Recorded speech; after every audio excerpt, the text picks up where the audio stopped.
When you go to a doctor for your yearly physical, one of the things that they can check is uric acid. You normally find it in your blood, but also in your urine because it's excreted via the kidneys. Now, uric acid is made out of compounds from food. Higher levels of uric acid can cause a kidney stone, painful arthritis, kidney damage. It can even trigger a stroke or a heart attack. There is also a really painful but very dangerous condition called gout that's caused by elevated uric acid. It collects in your joints. It creates these needle-like crystals that build up in your joints, but it can also build up in your blood vessels, in your skin, and even in your heart. Not all people with elevated uric acid will develop symptoms, though, so they can have a problem and not know about it. There's a normal blood range for uric acid. The range depends on the lab, so it can vary from lab to lab, but it's typically from 2 to 9. Uric acid is normally lower in women than for men. You always want your uric acid to be below 6 to be safe. The problem is that the most current research shows that even if you're within the normal blood range for uric acid, far below the level connected with gout, but if it is toward the higher end of normal, you have a heightened risk of dying from a stroke or a heart attack. And this is especially true if you have other risk factors for heart disease, such as elevated blood sugar, obesity, or high blood pressure. So this is a problem because, if it's within the normal range, but high normal, and that's dangerous, maybe they need to adjust the range downwards. And some clinicians will note the uric acid level is lying within the normal range, and therefore they will believe you have no additional risk from your uric acid. It's a problem. Personally, I think more doctors have to check their patients' uric acid. I've reviewed thousands of blood tests over the years for our clients over here at Invite Health. And the test for uric acid, it's rarely ordered, even in patients who really need it, like patients with heart disease or patients with diabetes or patients with severe obesity. I think this is a very serious omission. So welcome to our uric acid, kidney stone, stroke, and heart attack episode, a very cheery title. Hi, my name is Jerry Hickey. I'm a licensed pharmacist who also has studied nutrition. I'm over here at Invite Health. I'm also the scientific director, and I'd like to talk to you today about uric acid and its connection to kidney stones, gouty arthritis, which is incredibly painful, heart failure, heart attack, and stroke, and it doesn't have to be exceedingly high to cause these issues. Please be sure to subscribe to the Invite Health podcast today, and please leave us a review. You can also follow us on Facebook, Twitter, and Instagram at Invite Health. All of the information on today's episode will be linked in the episode description, and you can visit invitehealth.com/podcast for more information. So let's get started. The first question is, how do we make uric acid? Now, some foods have high levels of an ingredient called a purine. An enzyme in our body called xanthine oxidase converts the purines into uric acid. Uric acid in itself is not a bad thing. And at normal levels or low levels, it functions as a very protective, powerful antioxidant. The problem is that uric acid is very poorly soluble in your urine, so it's hard to break it down and get rid of it. So if your level is too high, it tends to not be fully flushed out when you urinate, and it builds up in your system, and it converts into dangerous, painful crystals. For instance, if you develop gout, a major symptom is due to high levels of uric acid building up in your system. It builds up in your big toe, in the joint of your big toe, and you have terrible, terrible aching pain. It's important to know which foods contain the purines that raise uric acid. So let's go to a quick break, and when we come back, we'll discuss this and also some natural remedies for lowering uric acid.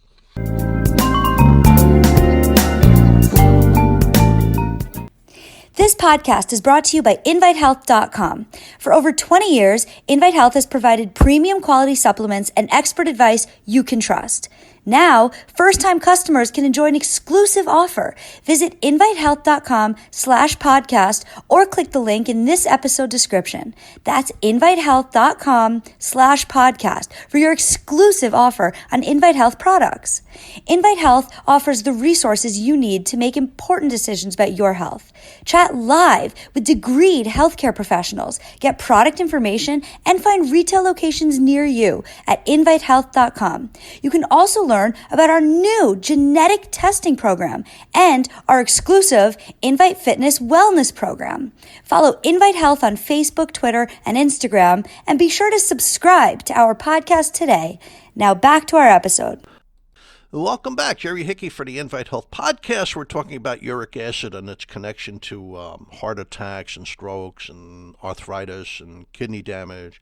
And, it's something that should be included in your blood test. So where do we get it from? Well, when you eat red meat, such as a steak, it's loaded with purines. And the purines in red meat, they're not water soluble. So to get them out of the body first converts it to uric acid, and uric acid itself, if it gets too high, is hard to get rid of, and it's going to convert into crystals. So steak and red meat, but especially organ meats. Organ meats would be liver, kidneys, sweetbreads. Seafood. Now, normally seafood is very healthy, but when your uric acid is high, you want to cut back on seafood. So seafood such as anchovies, herring, sardines, mussels, scallops, trout, tuna, they all increase uric acid. But not all purines are a problem to get rid of. For instance, coffee and tea contain a lot of purines, but they're not a problem because the purines in coffee and tea are water soluble. So they do not have to be converted into uric acid, and they're easily flushed out when you urinate. So they don't raise your uric acid level. But interestingly, my favorite tea, green tea, actually helps prevent kidney stones in general. That's because it prevents crystals from forming, and they can't clump together to create a stone. Lots of research on that. And also coffee. If you get a high quality coffee, it seems to really slash your risk of developing gout. This is according to research from a cooperative team of researchers from Canada and Harvard Medical School. Some vegetables contain purines: mushrooms, cauliflower, asparagus, and other healthy vegetables. However, eating these vegetables in moderation is neither connected to elevated uric acid nor gout, so enjoy your vegetables. Alcoholic beverages, especially beer and wine, raise your uric acid level. And also sugary foods, especially those foods sweetened with fructose. They're connected to both elevated uric acid and also gout. There was a study from the University of California, Davis. They published it in 2015. Consuming high fructose corn syrup sweetened drinks increased uric acid and blood fats such as triglycerides. That's another kind of greasy fat like cholesterol. In just 2 weeks in young, healthy volunteers. So 2 weeks drinking sugary sweetened drinks increased uric acid levels. Not a good thing. Now, just to mention, dried fruit and fruit juice are loaded with fructose. So they're a problem too. You should avoid those. I mean, let's take grapes, for instance. You'd only eat a handful of grapes. Maybe you'd eat 8 or 10 grapes. But when you eat raisins, which are simply dried grapes, you might eat 100 of them. They're so delicious and they're so tiny. But that's sugar from 100 pieces of fruit. So avoid sugary drinks, avoid fruit juices, avoid dried fruit. Elevated uric acid is also common with a lot of health conditions and diseases, but some of the common ones, extremely common conditions, obesity and diabetes, you frequently see elevated uric acid and even gout in those conditions. Now, uric acid was first discovered in 1776. It was discovered by a Swedish chemist. He found it inside kidney stones, so right away we knew it was an issue. In 1882, a Ukrainian chemist found out uric acid could be made out of your body's waste products. So there's another clue that early on, uric acid is probably an issue. Now, as far as gout, some people have a heightened risk. They have genes that prevent them from adequately flushing the uric acid out with their urine. They may also have a problem with the sugar called fructose, so it's a double whammy because fructose leads to gout. Diuretics are commonly used to lower blood pressure or to help get rid of swelling caused by fluid retention in like the legs. We call that edema. So thiazide diuretics are commonly used. Hydrochlorothiazide and chlorthalidone, commonly prescribed, millions of people are on them. These drugs can raise your uric acid levels by interfering with the excretion of the uric acid by your kidneys. So the uric acid at even normal levels, when you're in the high normal range, can create crystals. And these deposit in your organs and joints, and this causes damage and inflammation. And like I said, a very high concentration of uric acid can trigger gout. Gout is very painful. Needle-like crystals are building up in your joints. It hurts very severely in your blood vessels, in your heart, in your skin, and other organs and tissues. In fact, now they're connecting it to heart failure. In some individuals, gout can even occur with very normal blood levels of uric acid. So if you have gout, you want to minimize your intake of a mineral called molybdenum. You need molybdenum, just don't overdo it. Excess molybdenum activates the enzyme that converts purines into uric acid. Now, let's go to another quick break. When we come back, I'm going to read some studies to you. Why is elevated uric acid so darn dangerous?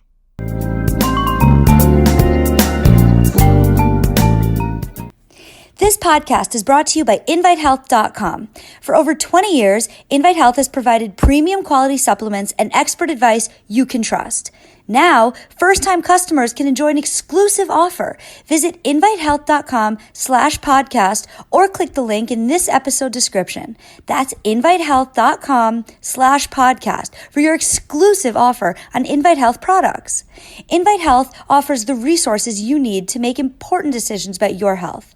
Chat live with degreed healthcare professionals, get product information, and find retail locations near you at invitehealth.com. You can also learn about our new genetic testing program and our exclusive Invite Fitness Wellness program. Follow Invite Health on Facebook, Twitter, and Instagram, and be sure to subscribe to our podcast today.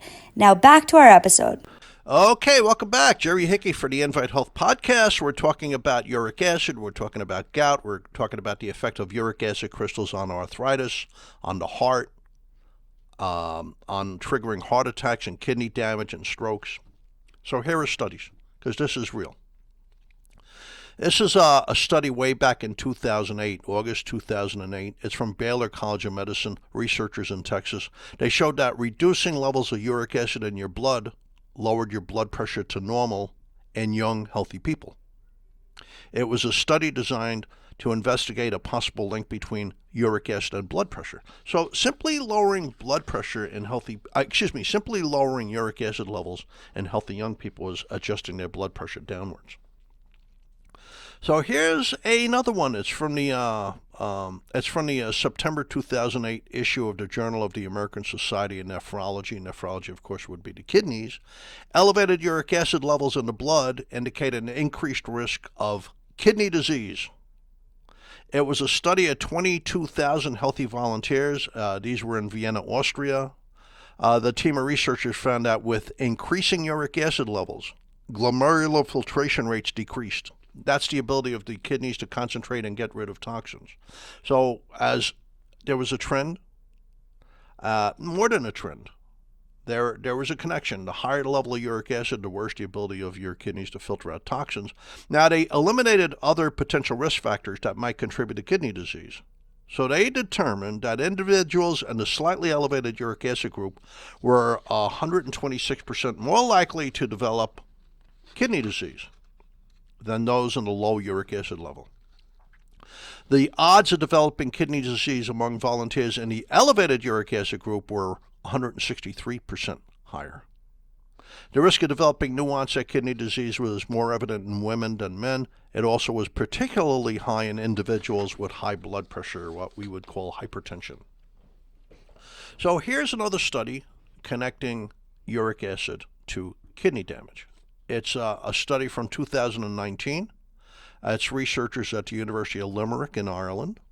They found that patients with gout, that's, having the symptoms of high uric acid, such as arthritic pain, are at increased risk of chronic kidney disease and also kidney failure.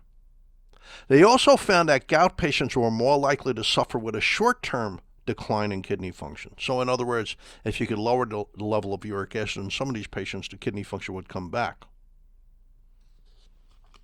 Now let's keep on going. I'm trying to hammer in that uric acid could be quite dangerous. This is Johns Hopkins in 2016.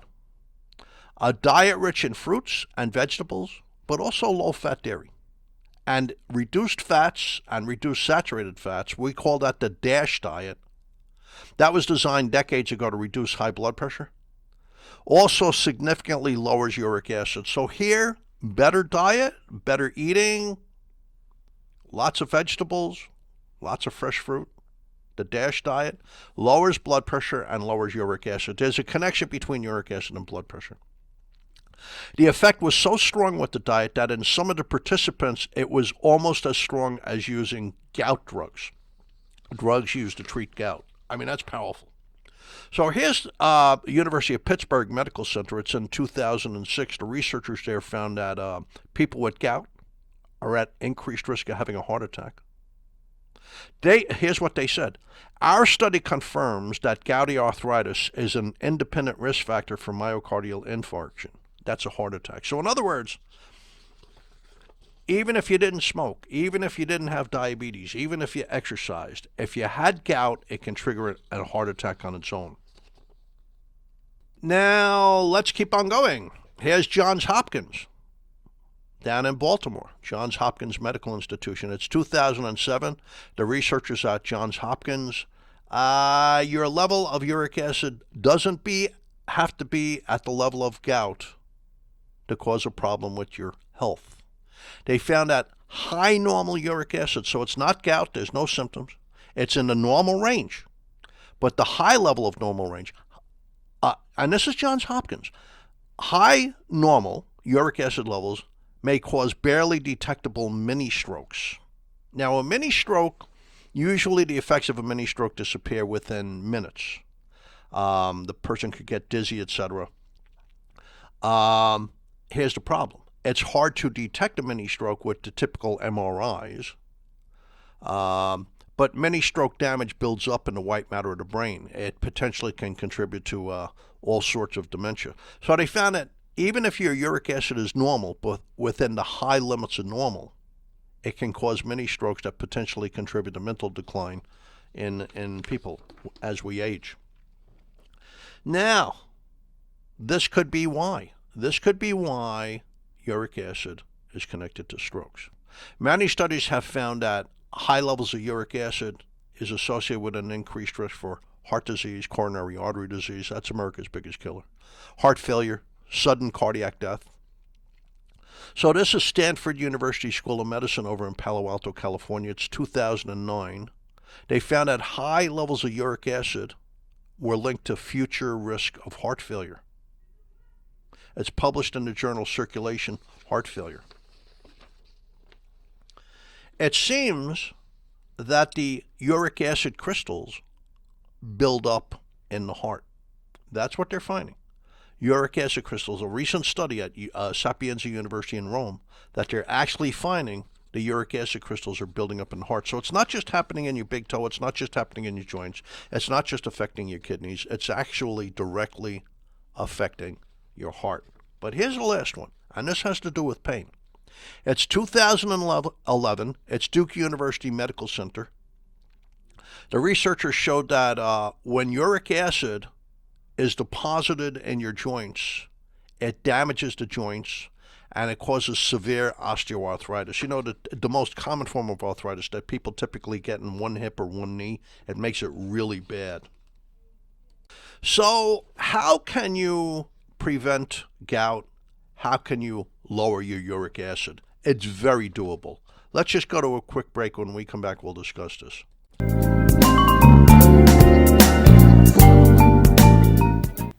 This podcast is brought to you by InviteHealth.com.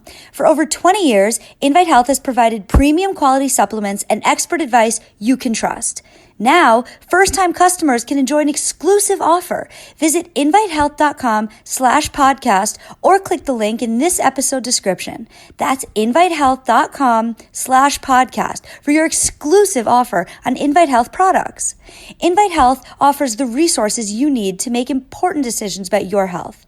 Chat live with degreed healthcare professionals, get product information, and find retail locations near you at invitehealth.com. You can also learn about our new genetic testing program and our exclusive Invite Fitness Wellness program. Follow Invite Health on Facebook, Twitter, and Instagram, and be sure to subscribe to our podcast today. Now back to our episode. Okay, to prevent gout, has a lot to do with what you eat and what you drink. Drink plenty of fluids. You stay hydrated. Plenty of water. And don't have those high fructose corn syrup sweetened drinks. That's not what we're talking about here. High fructose corn syrup sweetened drinks raise your uric acid and also limit your alcohol, especially beer and wine. They're directly correlated with increasing uric acid levels. So drink a lot of water. Drink a lot of water. Limit your intake of meat, but also, don't go overboard with fish and poultry. I mean, if you need to lower your uric acid, this is how you do it. Maintain a decent body weight. Both the DASH diet and the Mediterranean diet have been shown to lower uric acid. These are just simply healthy ways of eating, but you'll also do better weight-wise because you're eating correctly. Now, even though I'm a pharmacist, I am very, very aware of the dangers of many drugs. However, some of the drugs for gout, I'm really on board with. For instance, allopurinol. Most gout drugs work by making you urinate out more uric acid. Allopurinol works differently. It affects the enzyme that creates uric acid, and it affects the enzyme in your body called xanthine oxidase. And somehow, this is also really reducing the risk of stroke and heart attack in people with elevated uric acid. There's something really good about that drug. Just a caveat. When you first go on allopurinol for the first 2 days, you have to take some prednisone because for the first 2 days, allopurinol can trigger a gout attack. But after that, it's beautiful. And another caveat.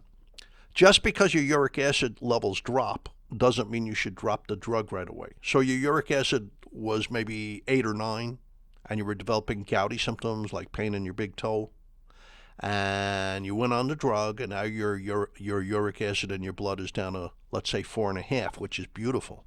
There's still gout crystals in your body. You have to stay on the drug for a lot longer to get rid of all the crystals. You want to get those crystals out of your joints. You want to get those crystals out of your skin and out of your blood vessel walls and out of your heart.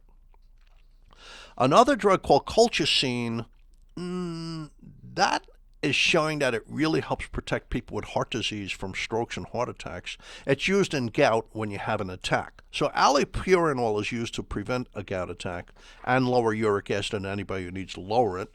Colchicine is needed to treat an acute attack. The problem is you have to take colchicine to the point where it makes you nauseous. However, it seems in people with heart disease, just taking low doses of colchicine works much better than a low-dose aspirin for preventing strokes and heart attacks. So there's something to that drug too. And like I said, listen, even though I'm a pharmacist, I'm not a druggy guy. I like to do these things in a natural way. So let's talk about the natural ways. Besides flushing uric acid out with a lot of water, besides eating the right foods, like staying away from the red meat and the organ meats like liver and kidneys, and staying away from the beer and the wine, and not overdoing it with chicken or whatever might have some uric acid in it. Eating a lot of vegetables, eating a lot of fruit. Keep the fish intake low if your uric acid tends to be high. Fish is important, but maybe you're better off taking some fish oil capsules. So let's talk about the natural remedies that really work. Cherries. There's a bundle of studies. We actually made a product called Beets HX. We like to call our products HX. So Beets HX has beet root, red beet, but it also has tart cherries, Montmorency tart cherries. And cherries are showing, see, the beets and the tart cherry are great for your circulation and your blood pressure and supporting like your athleticism, like you could perform at a little bit higher level for a longer time if you do beets or tart cherry before you play a sport or before you exercise. But the tart cherry also helps prevent gout. So here's a study from 2003. It's researchers at the University of California, Davis, and they found this out. It's a small study of women that cherries protect against gout. It's in the Journal of Nutrition. That was like the first one I ever saw, going back to 2003. So here's a study from 2004. Pretty much the same researchers. Compounds found in Bing cherries could help people who suffer from gout or other forms of arthritic inflammation. It reduced the pain, the inflammation, the uric acid. I mean, that's good stuff. So now we're going to the year 2014. We're going to travel over to England, the UK. Researchers at Northumbria University, they showed that Montmorency tart cherry could be useful in managing gouty arthritis and other inflammatory conditions. The study shows that the tart cherry lowers uric acid, but also C-reactive protein. And let me just say something at this point. This is important. I think many people should have these two things added to their blood tests. Uric acid, especially if you're overweight or if you have high blood pressure or heart disease or a problem with your kidneys or you're prone to kidney stones, get your uric acid added to your blood test when you go see your doctor. And also HSCRP. That stands for high sensitivity C-reactive protein. Highly sensitive C-reactive protein. C-reactive protein is released from your liver when you're inflamed. And a normal level that shows that you're not inflamed is 1 or below. For instance, my level of HSCRP is 0.5. They could detect a slightly elevated level if they do a more sensitive test called HSCRP. And this will tell you if there's inflammation in the heart. So you want your HSCRP to be below 1 in your blood test. If it's 2, you're actively developing plaque in your arteries more than likely. If it's above 3, that really increases your risk for a very dangerous heart attack or stroke or an embolism in the lung or a blood clot in your legs. So these are two things that are connected, HSCRP and uric acid. Add them to your blood test. So in that study from the University of Northumbria in England, they showed that the Montmorency tart cherry not only lowered uric acid, it also lowered inflammation, and they could detect that by a lower level of HSCRP. Now here's Northumbria University again. This is in May 2016. Drinking Montmorency tart cherry juice significantly reduces high blood pressure at a level comparable to prescription drugs. There's a lot of studies showing this. This is not existing in a vacuum. And here's the last one. It's the Journal of Current Developments in Nutrition, February 2019. It's researchers from the University of Memphis in Tennessee and Arizona State University over in Phoenix, Arizona. They show that tart cherry juice reduces uric acid in overweight people or obese people. They're the people most likely to have elevated uric acid. So that's one thing right there. Montmorency tart cherry. And like I said, we added that to our red beet powder. It's called Beets HX because those two things are so good for your circulation and they're helpful with uric acid and inflammation and your blood pressure and improving your performance when you're working out. So it's all good because they're improving circulation to your muscles. That's why they're connected with a better workout. Now, besides tart cherry lowering uric acid, and besides a good diet and flushing uric acid out with a lot of water, don't forget, water is a solvent. Just look at what the Colorado River did when it cut out the Grand Canyon. Quercetin. Quercetin is a flavonoid. There's thousands of flavonoids, but quercetin's a rather common flavonoid. It's found in really healthy foods like kale and broccoli and spinach and garlic and onions and green tea and a whole bunch of different berries like blueberries and blackberries. But the problem is you don't get that much quercetin even though it's so common. Like a really good diet, you'd get 25 to 50 milligrams of quercetin a day. Quercetin has been shown to lower blood pressure. There's no doubt about it. There's a bunch of studies that show that. And as little as 100 milligrams of quercetin a day can help lower your blood pressure a little bit. But for people with high blood pressure, 500 milligrams of quercetin 3 times a day with meals really can help with their blood pressure, really help correct their blood pressure. And the thing is, it's really safe. It's also good for the lungs. It's good for the prostate. It's good for the urinary tract. It's good for the eyes. It's good for the brain. Quercetin always works better when it's in the company of vitamin C. There's kind of like this synergism between them. But here's a report on quercetin and uric acid. It's from New Zealand, researchers in New Zealand. And it's in the Journal of Biology and Macromolecular Biology. What a name. And they found just that. Quercetin inhibits the formation of uric acid by inhibiting xanthine oxidase. That's the same way that allopurinol works. So here's the British Journal of Nutrition, March 2016. It's University of Leeds over in the UK. And first of all, they did a mechanistic study. How does quercetin work? And once again, they found it inhibits the enzyme xanthine oxidase. So that prevents the formation of uric acid. So then they did a study in a bunch of healthy men, and they had elevated uric acid in their blood, but high normal. But as you know from what I mentioned before in the study, high normal could be dangerous. High normal is enough to trigger a mini stroke or a heart attack. So it's a randomized, double-blinded, placebo-controlled trial. It's state-of-the-art, gold level, gold standard trial. They gave healthy young men, they gave healthy men between the age of 19 to 60, forgive me, with elevated uric acid, but still considered in the normal range, 500 milligram of quercetin daily for 4 weeks, and it really lowered their uric acid. It really had an impact on their uric acid. So uric acid is dangerous. Add the test to your yearly blood test when you have your checkup. You want it below 6. It's connected to damaging the kidneys, high blood pressure, heart failure, heart attack, stroke, and terrible arthritis. Terrible arthritis.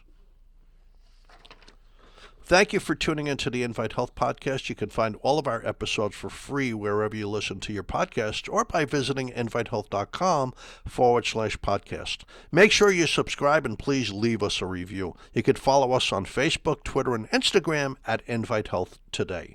We'll see you next time on another episode of the Invite Health Podcast.